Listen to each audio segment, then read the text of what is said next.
Alright guys, so in today's lesson, we're getting kind of to the meat and potatoes of trig.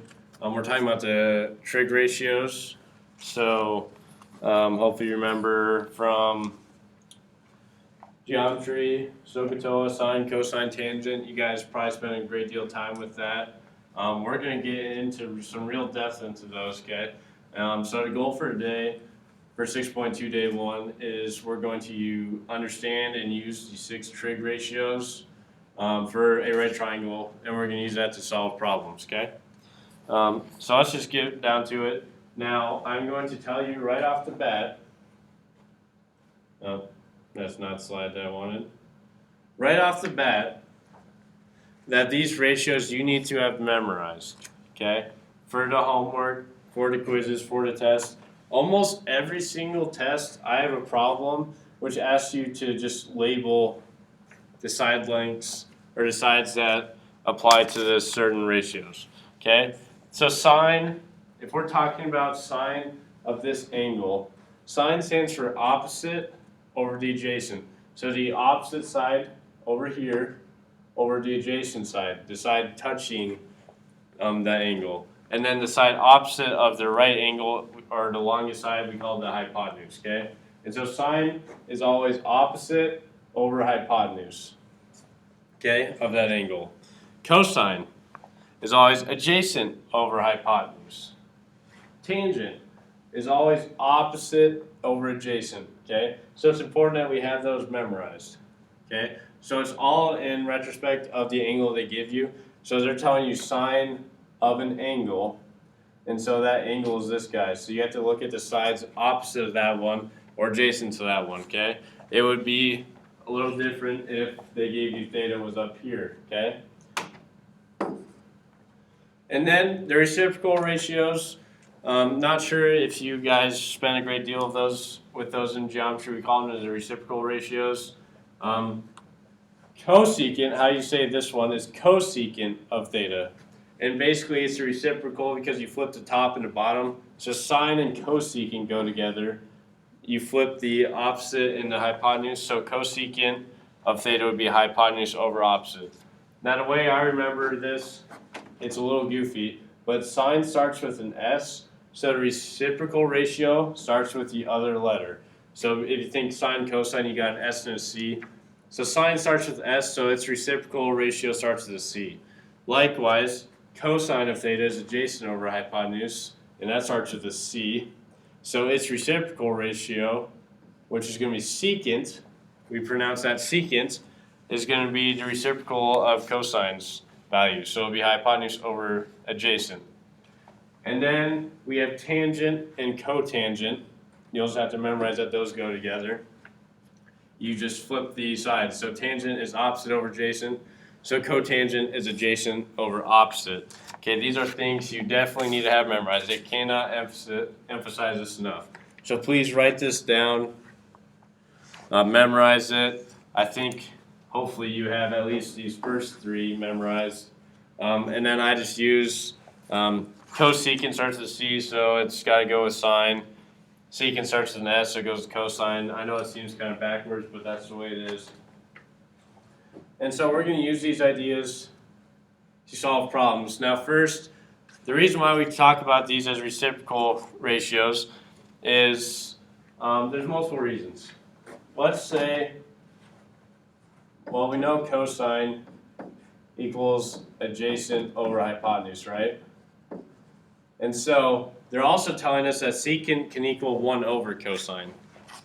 Well, 1 over cosine, while cosine is adjacent over hypotenuse, if you're dividing by a fraction, it's the same as multiplying by reciprocal, right? So if you multiply by reciprocal, you just have this 1 here. So you have 1 times hypotenuse over adjacent. Oh look, you get hypotenuse over adjacent, which is what we said secant is. And so we're going to use this idea that secant equals 1 over cosine, cosecant equals 1 over sine, and cotangent equals 1 over tangent to plug these into our calculators. Now an important thing to note when we're plugging these into our calculators, I'm not sure what the calculator situation is, you can always use online resources. I will post some links. Desmos is a good one. So we'll get you figured out. The online resources might have options for secant, cosecant, and cotangent. The calculators that I provide don't. There is no button for secant, cosecant, tangent. And so what you would have to do is, if you know cosine, you do 1 divided by cosine, and that will tell you the secant. Okay? So that's what you'd have to do. Don't get this mistaken for the inverse buttons. If you look on your calculator, if you have one, for instance, second sine, that gives you the inverse of sine. That's completely different. So we can't do the inverse of sine, inverse of cosine, and inverse of tangent. We have to do 1 divided by cosine, 1 divided by sine, 1 divided by tangent. Okay? So, moving on, let's get into some actual examples. Cosine of A equals 4 over 7. And they want us to find the following. And so what I like to do is make a picture. I'm a visual person, as you guys have probably been told every lesson this week. I'm going to draw a picture. So, I'm just going to draw just a typical triangle. Now, I'm going to draw my angle A in standard position. So I know the adjacent side length is 4, right? So I'm going to draw this side length right here as 4. And 7 stands for our hypotenuse, correct? So that would be 7.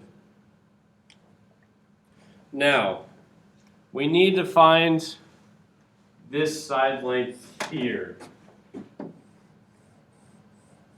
Okay, now for this lesson and for most of the time to come, we're going to be dealing with right triangles.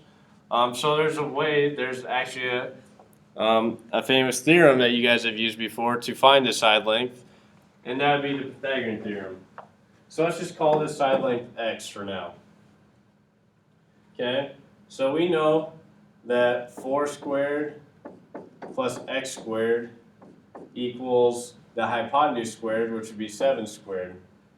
Okay, so that's just Pythagorean theorem. X squared plus y squared equals c squared, the hypotenuse squared. So 4 squared, 16, plus x squared equals 7 times 7 is 49. Well, let's subtract 16 over. So you get x squared equals 33. And we're going to solve for x, so we just have to take the square root. Now, we're going to do this in exact values, which is important. We're going to use exact values when possible. So I'm going to do square root of 33. Now again, we're talking about our side length, so we're going to use positive for now. So we're just going to talk about this as the square root of 33. So now we know the 3 side lengths of our triangle. So now it's pretty easy to fill these out. Sine of A is opposite, which is square root of 33, over the hypotenuse, which is 7. Okay, that would be sine of A. It's a ratio. Tangent of A is opposite, which is square root of 33, over adjacent, which is 4. Now, cosecant, if you recall, goes along with sine. It's the reciprocal of sine. And so if you just do the reciprocal, you have 7 over square root of 33. Now, I know I'm going to get some groans and complaints here, but we need to rationalize, if you recall, and that is getting all the radicals out of the denominator. So I'm going to multiply by square root of 33 to both of them. So the simplified ratio would be 7 square roots of 33 over 33, because square root of 33 times square root of 33 is 33. So this would be your cosecant of A. Okay, secant goes along with cosine, right? It's reciprocal of cosine. So you just flip the 4 and 7, so no rationalizing needed. It'd just be 7 over 4. And then cotangent of A Well, that's the reciprocal of tangent, right? And so that'd be 4 over square root 33. Again, we need to rationalize.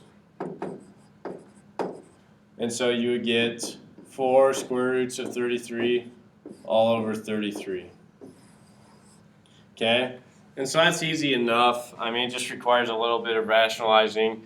But hopefully we're memorizing these ratios. We just got to know that sine is opposite over hypotenuse. Cosine is adjacent over hypotenuse. So on and so forth, okay? These are important things that we need to have memorized, okay? So, moving on, we need to talk about plugging these in. Now, this is going to be difficult because we're probably all using different things for calculators, et cetera, et cetera. So this will be interesting. You have to bear with me. If you have questions, please email me. But if you have a basic calculator, there's a mode setting for you to use. Give me 1 second.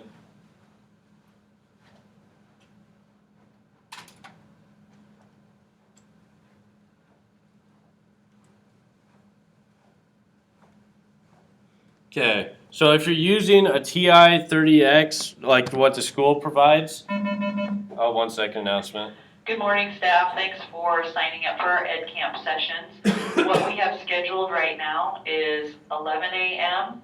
We'll have Zoom and Zoom waiting room. I am sending you an email with these two, but at 12:30, Google Classroom.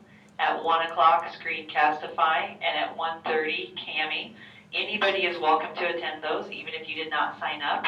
Also, if you feel comfortable with some of those and want to hang out in the library, be there to ask questions, that'd be great.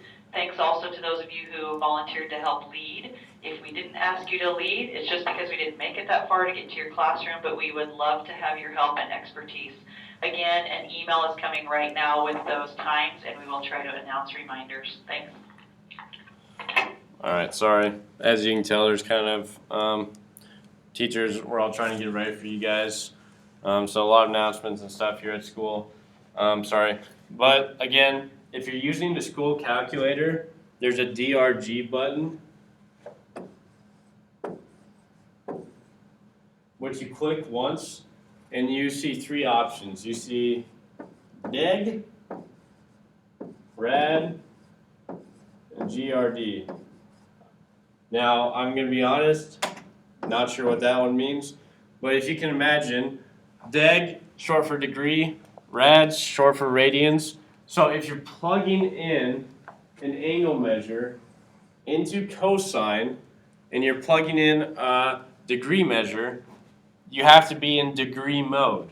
So you have to make sure that DEG is selected, okay? And so it's as simple as typing cosine of 44, you hit enter, and you get 0.719 about. And so that would be the ratio between the adjacent side over the hypotenuse given that angle measure, okay? Now, cosecant of 38 is a little different. Remember, cosecant is 1 over sine. So we have to do, if you're using one of school calculators, 1 divided by, and then sine of 38 degrees, okay? And you get about, sorry. Ugh, I just lost on my calculator. 1 divided by sine of 38 gets you about 1.62. Okay? So, again, for cosecant, it's not the inverse of sine, so you don't want to do this. That would be a no-no. Okay, we're not doing any inverses. We're going to get to those later. But if you're doing one of the reciprocal functions in your calculator, you got to do 1 over that reciprocal. So 1 divided by sine of 38, for instance. Okay, does that kind of make sense? But then also note, you have to be in degree mode if you're plugged in degrees, which we were.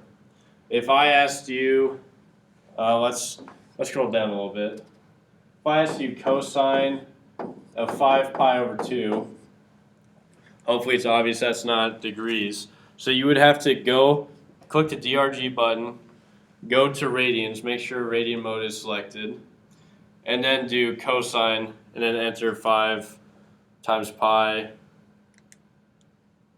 Oh, if I can type. 5 times pi divided by 2, and that would get you 0. Okay? So, again, degree mode, be in degrees, radian mode, be in radians, okay? So let's go on. So let's solve for x, okay? And so we're going to be using our trig ratios to help solve it. And so what we want is a ratio that would include all of our given. So our angle, our side length, and what we need to know. So we have 32 degrees, so we're going to use that. So we know sine of 32 degrees must equal what? Well, sine of this angle has to be the opposite, right, which is 16, divided by the hypotenuse, which is x, right? So we have the sine of that angle equals the opposite over the hypotenuse, 16 over x. Well, now we need to solve for x. So we need to move this guy over. We need to get him out of that denominator. So what I would do is I'd multiply both sides by x.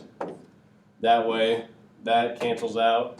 So you have x times sine of 32 equals 16.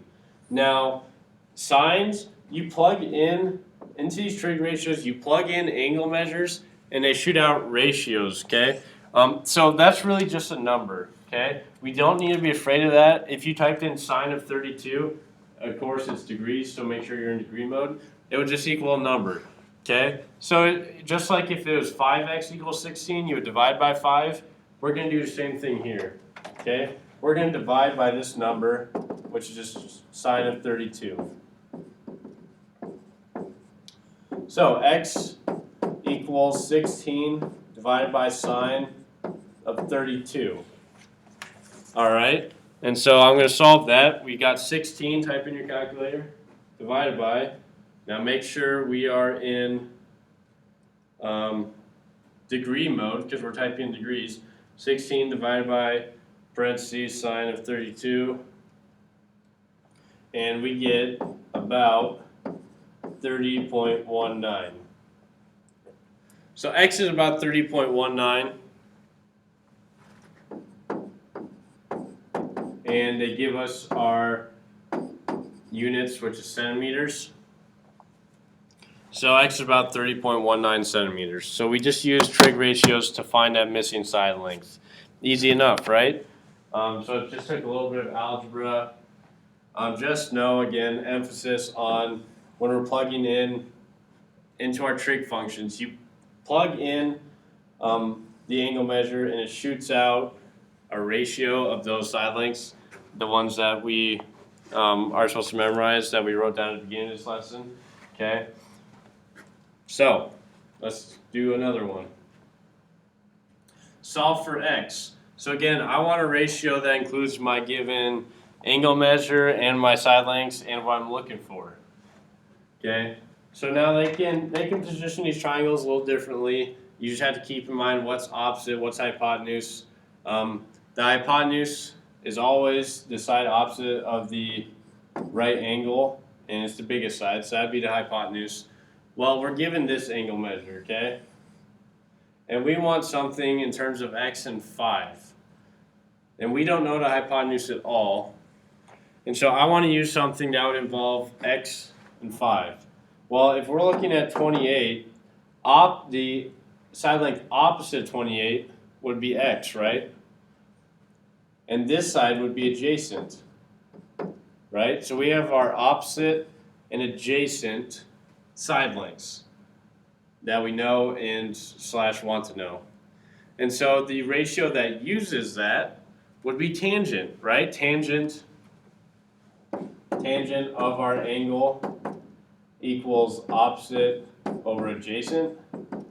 So tangent of 28 degrees equals the opposite side length, which is x, and the adjacent side length, which is 5. So again, tangent of 28 is just a number. Well, we want to solve for x. So this is easy enough. Let's just multiply both sides by 5. These cancel out then. So 5 times tangent of 28 equals x. Well, 5 times tangent of 28 gets you about 2.659 yards. Okay, so that's the side length right here, which, I mean, it makes sense. It's a lot tinier than this given side length, although you guys will find that my pictures are not always drawn to scale. Okay, so this isn't terrible stuff. In fact, it's quite easy. If you recall, in these types of problems, I'm okay with decimals because the exact answer you would have would be 5 times tangent 28. That doesn't do a whole lot for us right now because we don't have a visual of what that will look like. So we're doing decimals for these types of problems. But if you recall backwards, when we're given a ratio and we're trying to find all the others, we can do that in exact values, and we're going to find, and we're going to rationalize, okay? So examples like this that I have on screen, we're going to use exacts, but if we're trying to find a specific value on a triangle using trig ratios, we can use decimals and should, okay? So, here's our homework. So this should be playing Friday, being viewed Friday, which means your homework's not going to be due until Monday. So I think we're still going to go at the Monday at noon unless I've changed that. So make sure you're working on this over the weekend. You got plenty of time. Make sure you spend some time reviewing the previous lessons. Make sure you're comparing your answers against the answer key because there's no use doing everything wrong. That's just going to hurt us in the end, right? So let's make sure we're being diligent. Hopefully I'm not overbearing you with work. I'm hoping that it's definitely under an hour a day. So with that, if you have any questions, make sure to ask. Also, make sure you're filling out the Google form for daily attendance. Okay? And so I will see you guys on Monday.